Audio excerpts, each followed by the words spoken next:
Islamic Research Center.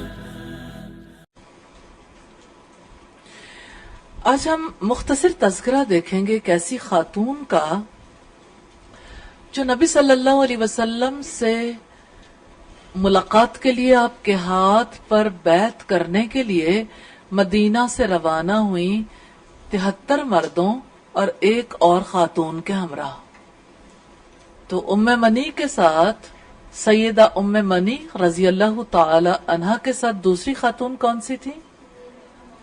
سیدہ ام عمارہ رضی اللہ تعالی عنہا. ان کی زندگی کا سب سے قیمتی واقعہ ان کی بیعت کا واقعہ ہے. ان کا نام اسما تھا، والد کا نام عمر بن عدی. جلیل القدر صحابی رسول سیدنا معاذ بن جبل رضی اللہ تعالی عنہ ان کے بیٹے ہیں. اور سیدنا معاذ کو آپ جانتے ہیں. سیدنا معاذ کی کوئی خاص بات آپ کو یاد ہے؟ نبی صلی اللہ علیہ وسلم نے ان کے بیٹے سے فرمایا تھا، اے معاذ میں تم سے محبت کرتا ہوں. پھر آپ نے انہیں ان کے کندھے پہ ہاتھ رکھ کے یہ بات ارشاد فرمائی تھی اور آپ نے انہیں نصیحت کی کہ ہر فرض نماز کے بعد یہ دعا کرنی کبھی نہ بھولنا، اللہم اعنی علی ذکرک و شکرک و حسن عبادتک. سیدنا معاذ بن جبل نبی صلی اللہ علیہ وسلم کے ساتھ کس طرح سے اپنی زندگی بتاتے رہے، کیسے مارکوں میں انہوں نے شرکت کی، کیسے نبی صلی اللہ علیہ وسلم نے انہیں یمن کا گورنر بنا کر بھیجا تھا. آپ کے قیمتی صحابی کی تربیت میں ان کی والدہ کا بھی ہاتھ ہے، سیدہ ام منی، جن کی گود میں وہ پروان چڑھے، جس گھر میں انہوں نے آنکھ کھولی، کیسے اپنی ماں کو نبی صلی اللہ علیہ وسلم کی محبت میں انہوں نے تڑپتے دیکھا. سیدہ ام منی کا مکہ میں جانا اس بات کا ثبوت ہے. سیدہ ام منی نے پہلے مرحلے میں ہی سیدنا مصعب بن عمیر رضی اللہ تعالی عنہ کے ہاتھ پر اسلام قبول کیا، جو رسول اللہ کے سفیر بن کر مدینہ میں آئے تھے. وہ موسم حج تھا جب رسول اللہ سے ملاقات کے لیے مدینہ سے ایک وفد روانہ ہوا. اس وفد کے ہمراہ سیدہ ام منی بھی تھیں. ملاقات کا اہتمام سیدنا مصعب بن عمیر نے کیا تھا. اور یہ عجیب اتفاق ہوا کہ جب ام منی اپنے شوہر خدیج بن سلامہ کے ساتھ روانہ ہوئی تو وہ حالت حمل میں تھی. جو رات رسول اللہ صلی اللہ علیہ وسلم کے ساتھ ملاقات کے لیے مقرر کی گئی، اسی رات انہوں نے ایک بیٹے کو جنم دیا. آپ ان کی حب رسول کو دیکھیے، کس حالت میں انہوں نے اتنا طویل سفر اونٹوں پہ کیا ہوگا. کوئی عذر نہیں، ہاں یہ شوق ہے. نبی صلی اللہ علیہ وسلم نے بھی فرمایا وَالشَّوْقُ مَرْكَبِي، شوق میری سواری ہے. ایسی حالت میں عمومی طور پر خواتین سفر سے اجتناب کرتی ہیں، عام سفر سے بھی جو بالکل ہلکا پھلکا. اور ایسی حالت میں عمومی طور پر خواتین آرام کرنا پسند کرتی ہیں. ہم صحابیات رسول کو دیکھتے ہیں کہ وہ اللہ کے رسول کی ملاقات میں، کئی غزوات میں جانے کے لیے، کئی سفر حج میں کس طرح سے اسی حالت میں تشریف لے جاتی ہیں. جیسے سیدہ اسما بنت امیس کے حوالے سے ہم نے دیا، ان کے بیٹے کی ولادت کہاں ہوئی تھی؟ عین مدینہ سے باہر نکلتے ہی جب رسول اللہ صلی اللہ علیہ وسلم ذوالحلیفہ میں پہنچے تو انہوں نے ایک بچے کو اس موقع پر جنم دیا.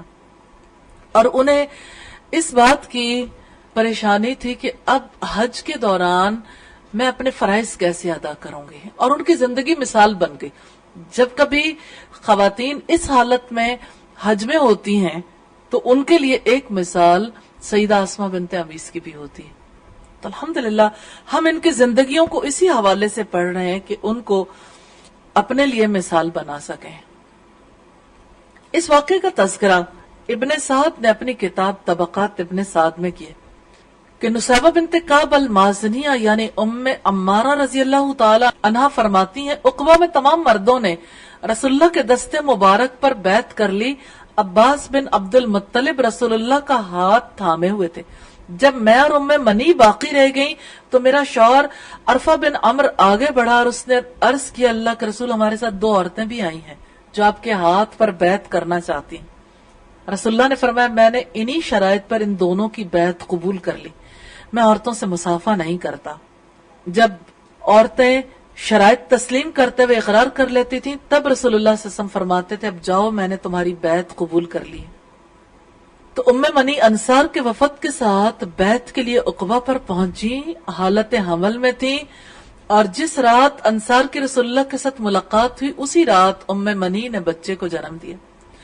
اتنی تکلیف میں اس موقع پر حاضر ہونا اس بات کی علامت ہے کہ ان کا ایمان بہت پختہ تھا۔ ان کی یہ دلی تمنا تھی کہ موقع ضائع نہ ہو جس میں انصار کے مردوں اور عورتوں نے اللہ کے کلمے کی سربلندی کے لیے رسول اللہ صلی اللہ علیہ وسلم کا بھرپور ساتھ دینا تھا۔ بچے کی پیدائش گھر میں بھی ہونی تھی اور سفر کی حالت میں بھی، لیکن بیعت عقبہ دوبارہ نہیں ہونی تھی۔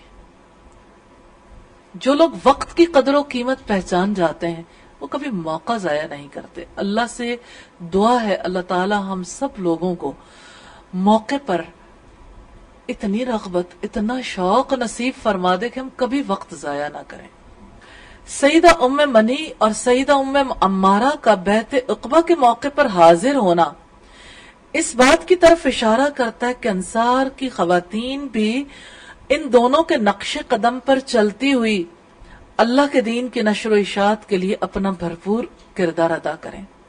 رسول اللہ صلی اللہ علیہ وسلم کے چچا عباس بن عبد المطلب جو بھی مسلمان نہیں ہوئے تھے وہ بیعت کے موقع پر اس لیے حاضر تھے کہ اپنے عزیز ترین بھتیجے کے لیے حوصلے کا باعث بنے، ان کے حق میں اعتماد کی فضا پیدا کر سکیں۔ جب سب لوگ بیٹھ گئے تو سب سے پہلے سیدنا عباس بن عبد المطلب بولے اور فرمایا اے خاندان خزرج، یاد رہے کہ مدینہ میں دو مشہور قبیلے آباد تھے، ایک کا نام خزرج اور دوسرے کا نام اوس تھا۔ عباس بن عبد المطلب نے بیعت کرنے والے افراد سے مخاطب ہو کر کہا دیکھو محمد ہماری قوم کے ایک معزز فرد ہیں، یہ یہاں رہتے ہوئے ہر طرح سے محفوظ ہیں، اگر تم انہیں اپنے ہاں لے جانا چاہتے ہو تو ان کی حفاظت کی ذمہ داری لینی ہوگی، اگر تم یہ ذمہ داری ادا نہیں کر سکتے تو بہتر ہے انہیں یہیں رہنے دو، یہ اپنی قوم میں رہتے ہوئے ہر طرح سے محفوظ ہیں۔ راوی کہتے ہیں ہم نے عباس بن عبد المطلب کی باتیں سن کر کہا جو آپ نے کہا وہ تو ہم نے سن لیا، اللہ کے رسول اب آپ بات کریں، آپ خود اپنے لیے اور اپنے رب کے حوالے سے ہم سے اپنی پسند کے مطابق ضمانت طلب کریں۔ رسول اللہ نے قرآن مجید کی چند آیات کی تلاوت کی، پھر توحید باری تعالیٰ کی دعوت دی اور اسلام قبول کرنے کی ترغیب دلائی۔ اس کے بعد آپ نے ارشاد فرمایا میں تم سے اس شرط پر بیعت لوں گا کہ تمہیں میرا دفاع اسی طرح کرنا ہوگا جس طرح اپنی عورتوں اور بیٹوں کا دفاع کرتے ہو۔ سیدنا برا بن معرور نے رسول اللہ کا ہاتھ پکڑتے ہوئے کہا مجھے قسم ہے اس ذات کی جس نے آپ کو حق دے کر بھیجا ہے، ہم آپ کا دفاع اسی طرح کریں گے جس طرح ہم اپنے بچوں کا دفاع کرتے ہیں۔ اے اللہ کے رسول آپ ہم سے بیعت لیں، ہم باپ دادا سے ایک جنگجو قوم ہیں۔ سب سے پہلے سیدنا برا بن معرور نے رسول اللہ کے ہاتھ پر بیعت کرنے کا شرف حاصل کیا، اس کے بعد دوسرے لوگوں نے یکے بعد دیگرے بیعت کرنے کی سعادت حاصل کی۔ اس طرح بیعت کا عمل تمام ہوا۔ رسول اللہ نے فرمایا کہ اب تم اپنے میں سے 12 نقیب منتخب کر لو جو قوم کی نمائندگی کریں۔ تو انہوں نے 12 نقیب منتخب کیے، 9 افراد خزرج قبیلے سے تھے اور 3 افراد اوس قبیلے سے تھے۔ جب بیعت کا عمل مکمل ہوا تو انصار اپنے نقیبوں کے ساتھ شادوں فرحاں مدینہ منورہ کی طرف واپس ہوئے۔ سب اپنے سینوں میں ایمان کا خزانہ لے کر واپس آئے۔ ان میں خدیج بن سلامہ، ان کی بیوی سیدہ ام منی رضی اللہ تعالیٰ عنہ سب سے زیادہ خوش تھے، اس لیے کہ انہیں دوسروں کے نسبت یہ اعزاز حاصل تھا کہ تمام بیعت کرنے والوں میں یہی صرف ایسے منفرد تھے کہ میاں بیوی نے ایک ساتھ بیعت کرنے کا شرف حاصل کیا، یہی ان کا امتیاز تھا۔ اس لحاظ سے ہم دیکھتے ہیں کہ ایک اور اعزاز بھی تھا کہ اللہ تعالیٰ نے انہیں بیٹے سے بھی نوازا اور نبی صلی اللہ علیہ وسلم کے پاس جا کر ان کے بیٹے کی ولادت ہوئی، الحمدللہ۔ ایک خاص بات جو ہم نے ان واقعات میں دیکھی سیدنا عباس کے حوالے سے کہ وہ اس موقع پر مسلمان نہیں ہوئے تھے، جبکہ دوسری روایات بتاتی ہیں کہ انہوں نے اپنے اسلام کو چھپا رکھا تھا اور جس وقت وہ بیعت عقبہ ثانیہ کے موقع پر بھی پہنچے تھے اس وقت وہ مسلمان تھے۔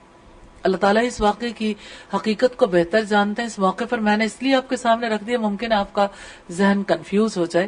تو روایات کو جب ہم دیکھتے ہیں کہ ایک روایت ملتی ہے کہ مسلمان نہیں تھے, دوسری یہ کہ مسلمان تھے, تو اس کا مطلب یہ ہے کہ یعنی جس کے پاس جتنا علم تھا اس نے اپنے علم کے مطابق بتا دیا کہ وہ اس وقت مسلمان تھے یا نہیں تھے. تو یہ روایات ہم بعد میں اپنی جانب سے بدل نہیں سکتے. جو روایت جس کے حوالے سے جس طرح پہنچی ہے اسی طرح سے ہم اس کو آگے بھی بیان کرنے کے پابند ہیں.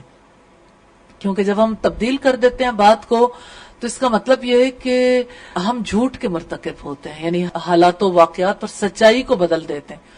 تو روایت اپنی جگہ پہ. اب روایت کے بعد جو بات میں بتا رہی ہوں وہ اس ریفرنس سے کہ دونوں طرح کی روایات ملتی. آپ ایک طرف پہلے پڑھ چکے ہو نا کہ حضرت عباس کے حوالے سے کہ وہ اس وقت تک اسلام لے آئے تھے, اور یہ ہم نے سیدہ ام فضل کے حوالے سے دیکھا تھا. سیدہ ام فضل جو حضرت عباس کی زوجہ تھی, ان کے ریفرنس سے دیکھا. دوسری چیز ہے یہاں پہ ام منی اور ان کے اہل خاندان کی خوش نصیبی. اللہ تعالی ہمیں بھی اپنی زندگی میں اسی طرح سے مواقع نصیب فرمائے. حقیقت یہ ہے کہ یہ اسلامی معاشرت ہے جس میں لوگ اللہ کے لیے سفر کرتے ہیں, ایک جگہ سے دوسری جگہ پہنچتے ہیں, مواقع سے فائدہ اٹھاتے ہیں اور سارے اہل خاندان پہنچتے ہیں الحمدللہ. اور بعد میں آپ دیکھیے کہ ام منی اور ان کے گھرانے والوں کی وجہ سے الحمدللہ بعد میں خواتین کو غزوات میں اپنے شوہروں کے ساتھ شرکت کرنے کا موقع بھی ملا.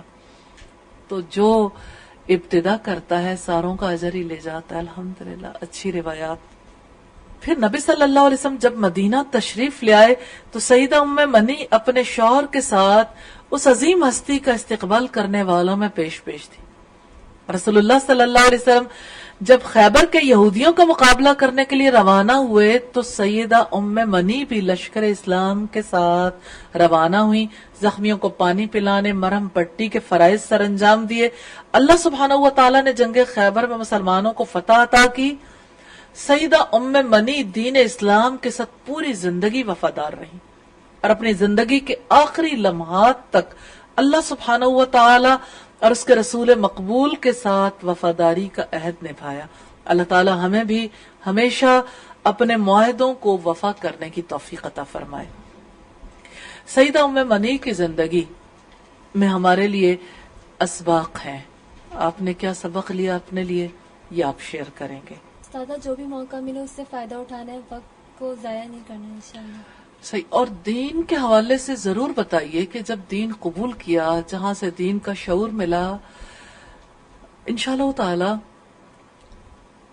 زندگی کے اختتام تک رابطے میں رہنا ہے انشاءاللہ.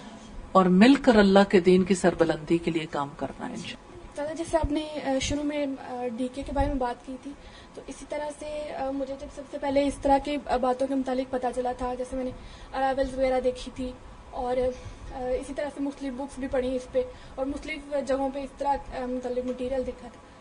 تو کہہ سکتے ہیں کہ تبھی میں زیادہ تر اس طرف آئی تھی. تو مجھے احساس ہوا تھا کہ اسلام ایکچولی نا یہ بہت سارے یعنی چیزیں ایسی ہیں جن کو دیکھنے کی بہت سخت ضرورت ہے واقعتاً, کیونکہ ہماری قوم, ہماری ملت ناشنا ہے ان سازشوں سے. اگرچہ یہ بات ام منی کے حوالے سے تو نہیں, لیکن اسلام کے حوالے سے تو بہرحال اپنی جگہ پہ اہمیت رکھتی ہے. استاد, تو مجھے اندازہ ہوا تھا کہ مسلمانوں کو کس کس فیلڈ میں کہاں کہاں میں کام کرنا چاہیے. جیسے شیطان ہمارا سب سے بڑا دشمن ہے, تو ایک تو وہ دل پہ وار کرتا ہے, اسی طرح سے اس نے جو دنیا میں جال پھیلا رکھا ہے تو وہ جو ہمیں قید کر لیتا ہے. تو اگر ہمیں اس کے جال کا پتہ نہیں ہوگا کہ کہاں کہاں اس نے جال پھیلایا تو ہم آسانی سے قید ہو جائیں گے.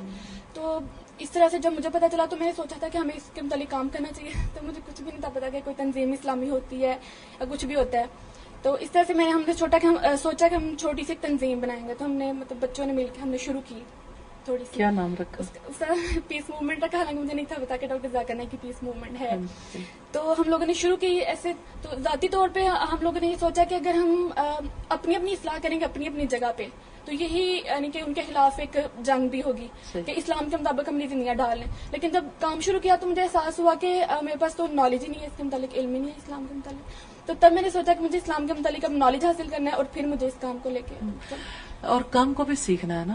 جی, کام کو سیکھے بغیر اور مربوط ہوئے بغیر, جذب باہم جو نہیں محفل انجم بھی نہیں. آپس میں جب جڑ کے کام نہیں کرتے تو محفل انجم بھی نہیں. یعنی یہ آپس کا تعلق اور ایک ہو کے کام کرنا بہت زیادہ ضروری ہے. جی سر، تو میں یہی سوچا، تب جب میں نے دیکھا کہ الحمدللہ مختلف لوگ کام کر رہے ہیں اس کے لیے، تو پھر میں نے سوچا کہ ان کے ساتھ مل کے انشاءاللہ تعالیٰ کام کرنا ہے. اور اس طرح میں کہہ رہی تھی کہ میرے پاس الحمدللہ اس کے متعلق نالج ہے، تو مطلب دینا چاہتی ہوں. صحیح، اس کے بارے میں بات کرنی چاہیے. اور کوئی موقع ہوگا نا، ابھی جیسے آج کل زیادہ تیزی سے پڑھ رہے ہیں تو ڈسٹارشن اکر ہو جائے گی جی زیادہ بات چیت سے. تو کوئی تھوڑا سے دن گزر جائیں گے تو انشاءاللہ پھر کسی فرصت کے وقت میں. البتہ جیسے مجھے ایسا فیل نہیں ہوتا کہ آپ لوگوں کے پاس اتنا فرصت ہوتی ہوگی، یا ہوتی آج کل نہیں ہوتی نا الحمدللہ، تو سکون زیادہ نہیں ہے. سبحانک اللہم و بحمدک، نشہد ان لا الہ الا انت نستغفرک، نشہد ان لا الہ الا انت نستغفرک، نشہد ان لا الہ